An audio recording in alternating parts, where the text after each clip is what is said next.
Please leave. Please leave. I am not okay with this. Please leave my job. I have to go.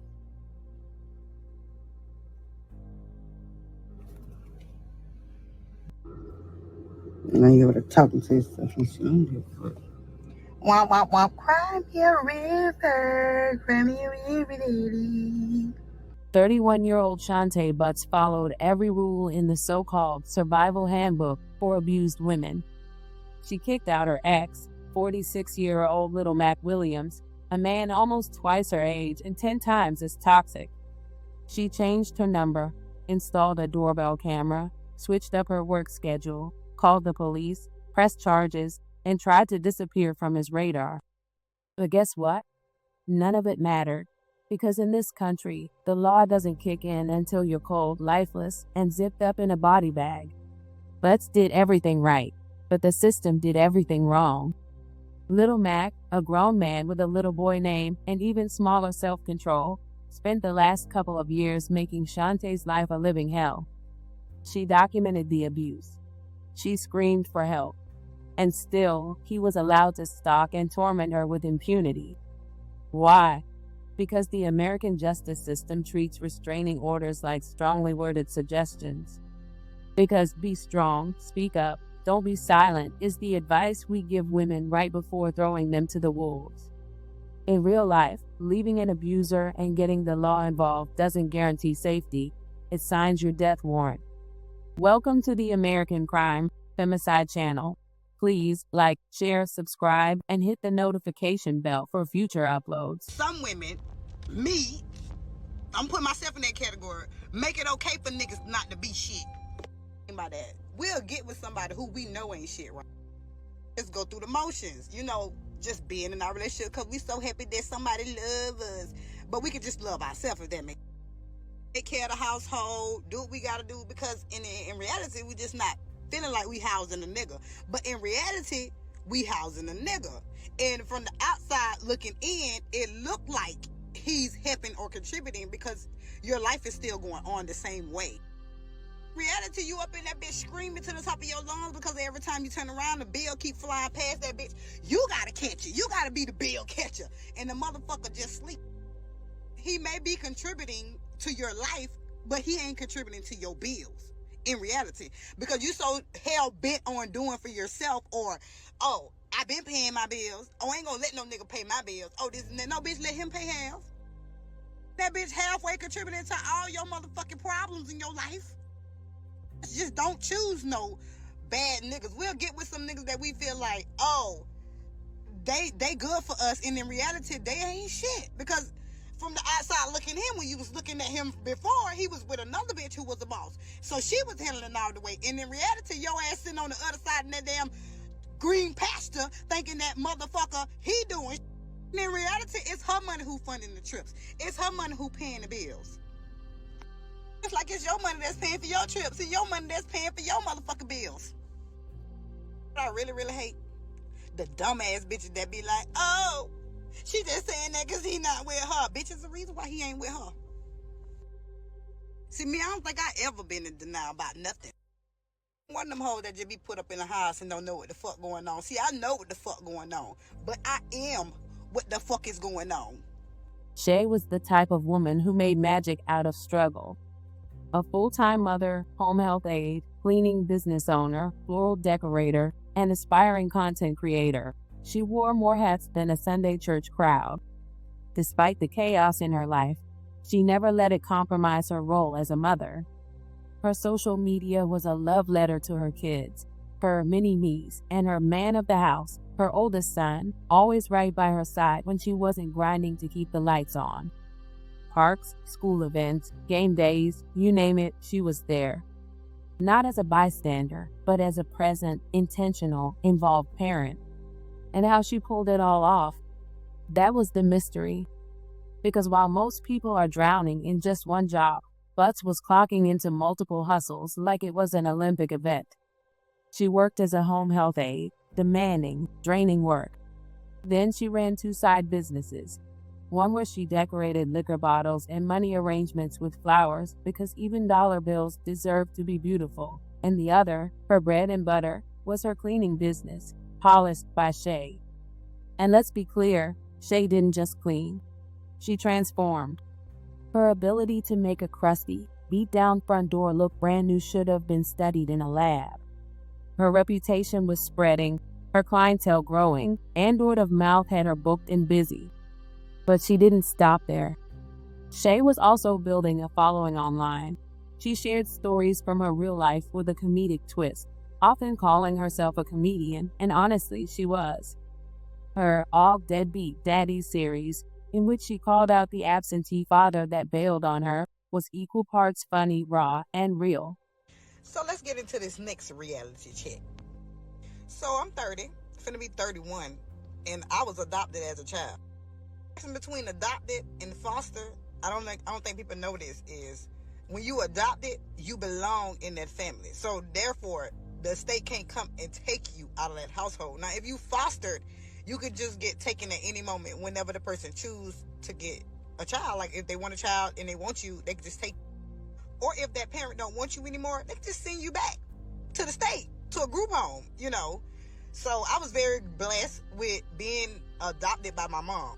So as I got older, everybody in my family was doing this ancestry thing. They was trying to find their family, so I was the last person to find my dad. And I really didn't want to find my daddy. It was like, I was like, okay, I'm already content. I got a daddy. My daddy is good to me.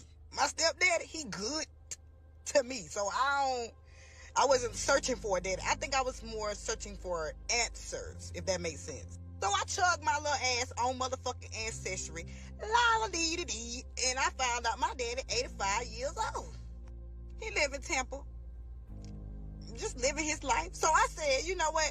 Let me reach out. I found some sisters and brothers and yada yada whoop whoop. And I reached out. I'm like a kid in the candy store, y'all. Overly excited too. Cause I'm like, oh, I found my daddy, cause my mama, she not living no more. So I feel like I was gonna get some type of answers from my daddy. Like not even no answer, just like, what you supposed to ask your mom and daddy.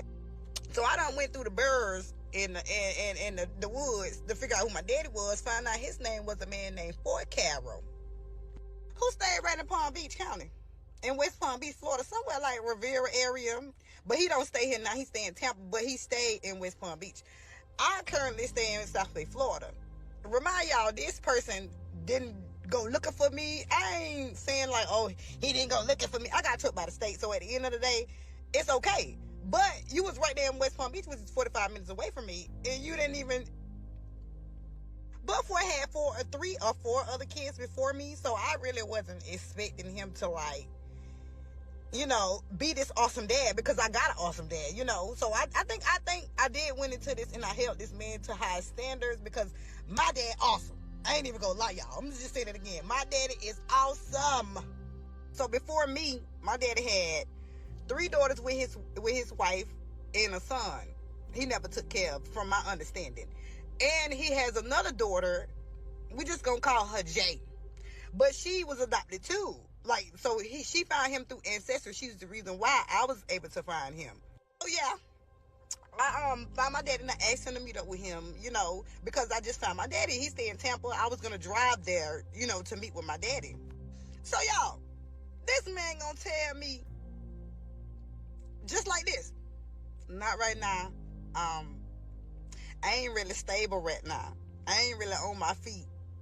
Well, I just got this little house right here, and I don't even know if you will be able to stay.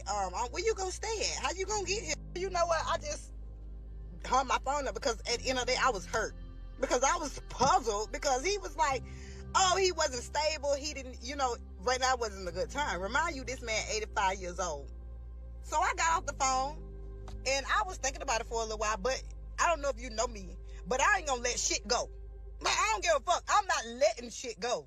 So I called that motherfucker right back, and I asked him, after the phone rung, and he was like, hello, all nice and calm. So I'm on the phone. I'm like, so I understand that you said you wasn't, stable enough to meet me, and I don't understand why you say that, because First of all, if I was riding up to see you, I'm driving my car that I purchased. You ain't got to put no gas in my car. I don't know what the hell you got going on.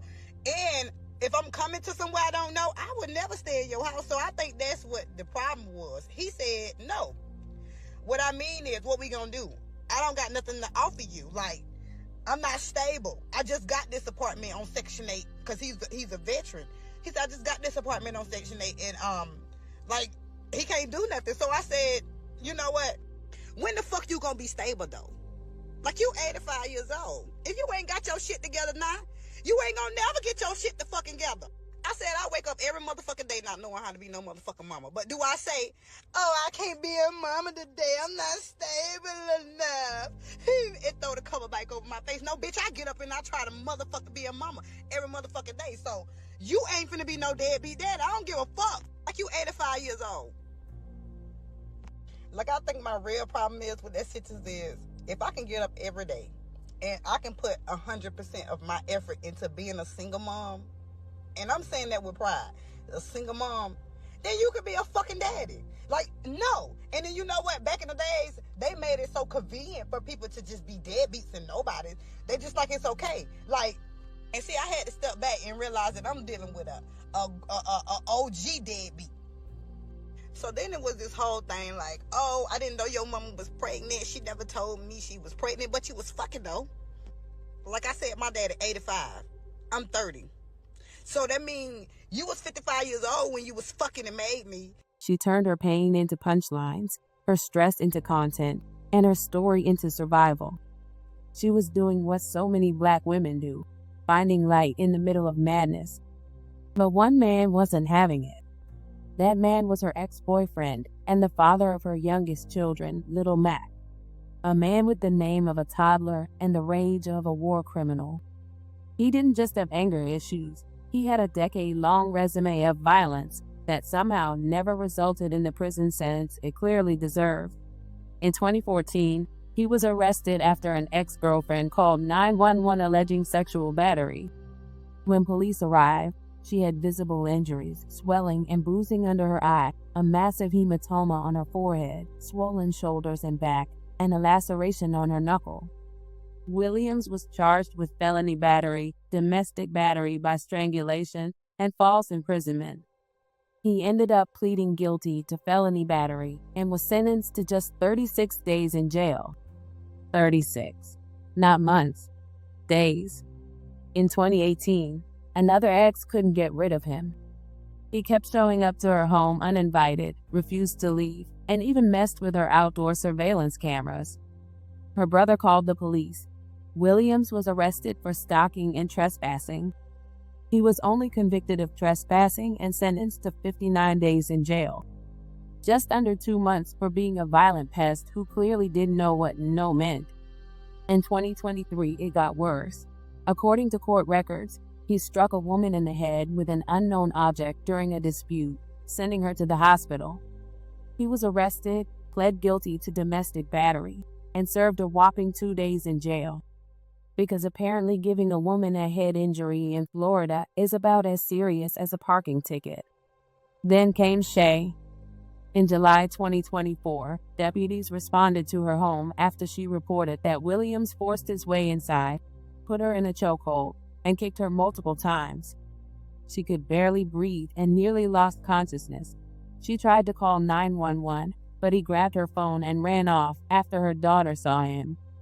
He was arrested and charged with domestic battery by strangulation, felony battery as a repeat offender, tampering with a witness, simple battery, and depriving access to emergency services.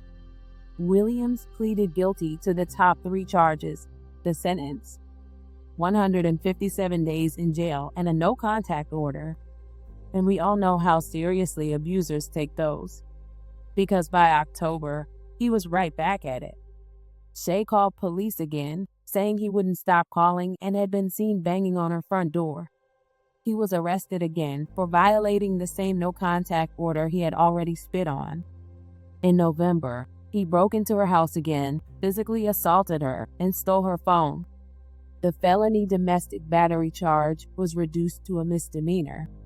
He pled guilty and was sentenced to just 66 days in jail. At this point, Florida was basically handing out reward points for domestic violence. And then came July 5th, 2025. Butts told deputies that Williams had shown up at her home again, banging on her windows, asking if she was missing her firearm. She told him to leave. He came back the next day and stalked her at work, standing across the street watching the gate. She fled to a hotel in Clewiston out of fear for her life. That same night, she received doorbell camera alerts showing Williams at her house again, this time messing with her camera. When she came home briefly to grab something, he ran at her, screaming threats. She jumped in her car and sped off. She called 911 again and told them she believed he was going to kill her. Deputies issued a warrant for aggravated stalking. 6 days later, he did exactly what she told him he would do. On July 11th, at 11:47 p.m., Shantae's son called 911. His stepfather had broken a window and was trying to get in. The dispatcher could hear a man in the background asking, "Where's your mother?" Then silence. Then heartbreak. "My mom's been shot." When deputies arrived, they saw Williams lying in the road, hands behind his back. Surrendered like the coward he always was. Inside the home, they found Shay unresponsive on the bed. She was declared dead at 11:58 p.m. Her boyfriend had also been shot in the chest but survived. Her son told deputies he had been playing video games when he heard a loud, smacking noise. He came out to see his siblings huddled together, terrified. He helped them hide, then looked down the hallway, where he saw little Max straddling his mother, strangling her. He could hear her gasping for air. Shantae's niece Jasmine told detectives that Williams had previously threatened to kill her. When he saw Shay's boyfriend in the bed that night, he reportedly said, "I told you don't bring your ass over here," and then opened fire. Williams, of course, denied everything. He told police he didn't know who the man was, didn't shoot the gun, and didn't know where it was, despite the fact that Shantay had just reported him stealing her firearm. He was arrested and charged with first-degree murder with a firearm, attempted first-degree murder, and felon in possession of a firearm. And now, Shay is gone. On the other side of that door, the deputies boarded up. They say at least 6 children were inside of this mobile home, and they had to listen as 2 people, one of which, their mother, was shot. But you can't sleep right now. It's just her face. That's all I can remember. This neighbor asked to remain anonymous for safety reasons, but she talked with me about what she witnessed Friday night after her son heard gunfire. And he said, "Yeah, the door's still open." So I started walking over there. As she entered this home on State Road 715 in Belglade, she says she saw the shooting suspect, little Mack Williams, and even spoke with him briefly as he left the home. I say, "Where the kids?" He said, "They in there." I asked him where she was at. He said she was dead. The neighbor says Williams was referring to Shantay Butts, his ex and mother to his children. She went inside where 6 children greeted her. I said, "Where your mama?" He said, "She in now." Keeping the kids out of the room, she first found Butts' boyfriend. And I thought he was dead because he wasn't moving. Then she spotted Butts. She was gone. She was gone. I can't shake that part. You can't shake what part? Her eyes, how she looked. Traumatized, but realizing the boyfriend was still alive, she tried to help. I can just remember 17:22. 17:20, because I was counting the seconds between his breaths. Medics rushed the boyfriend to the hospital where he's in stable condition. Palm Beach County deputies say Williams broke in through a window, started fighting the boyfriend, and then fired multiple shots. He had gashes in his face, like scratches. Like they had been fighting. You could tell the room, they was fighting. Checking court records, Williams has a lengthy rap sheet, pleading guilty to domestic battery by strangulation, felony battery, and drug charges. However, the witness tells me Butts never thought the relationship would cost her her life. She was scared.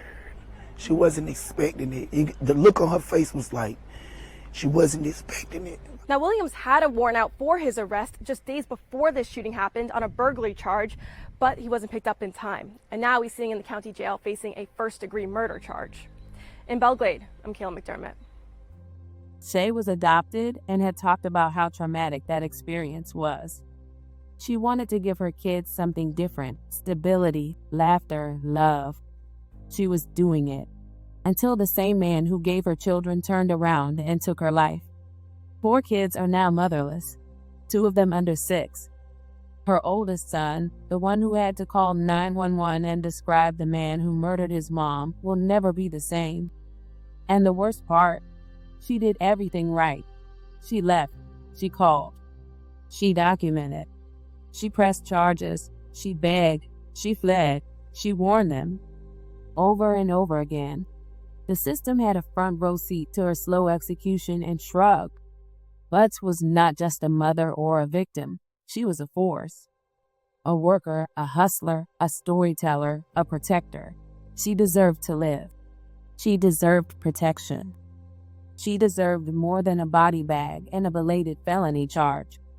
Rest in power, Shante. You did everything you could. The system failed you.